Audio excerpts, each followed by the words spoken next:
BRS के कारगुजार सदर के तारक रामाराव की हिदायत पर आज हैदराबाद शहर के आजमपुरा में वाक़े आजम फंक्शन हॉल में बीआरएस के आत्मीय सम्मेलन इजलास का इनेकाद अमल में आया।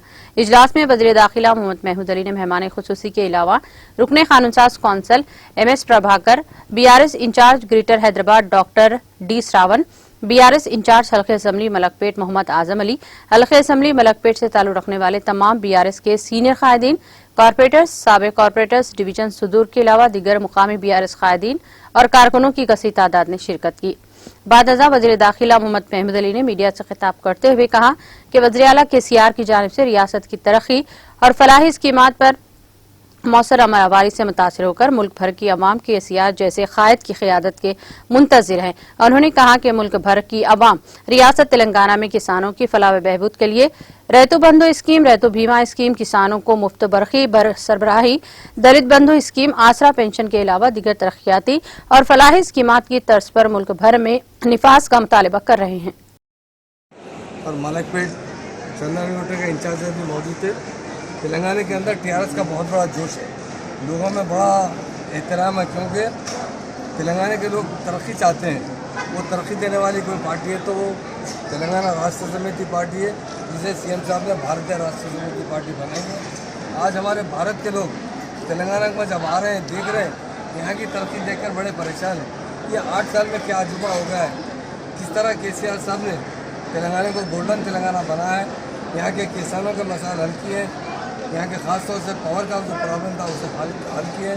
लैंड ऑर्डर नंबर 1 है तो तेलंगाना के अंदर है, और सारे हिंदुस्तान में नंबर 1 कोई सीएम है वो केसीआर साहब।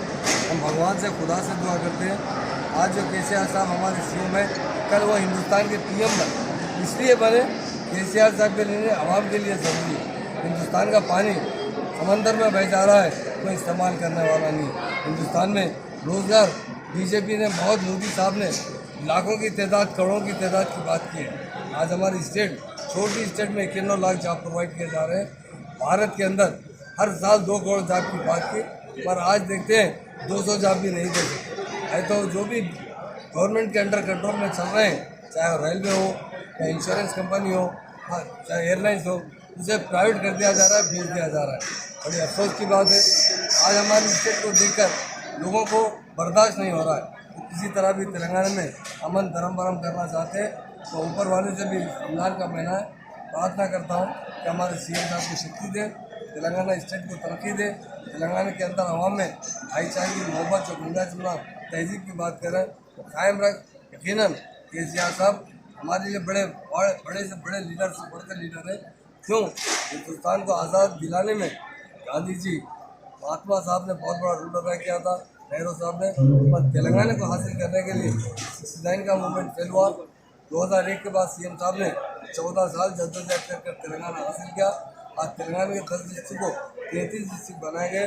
इस तरह डेवलप हो रहा है, रोड कनेक्टिविटी हो, हर तरीके से जो डेवलपमेंट है वो तेलंगाना स्टेट में, इसका सेहरा आने वाले सीएम साहब को जाता है।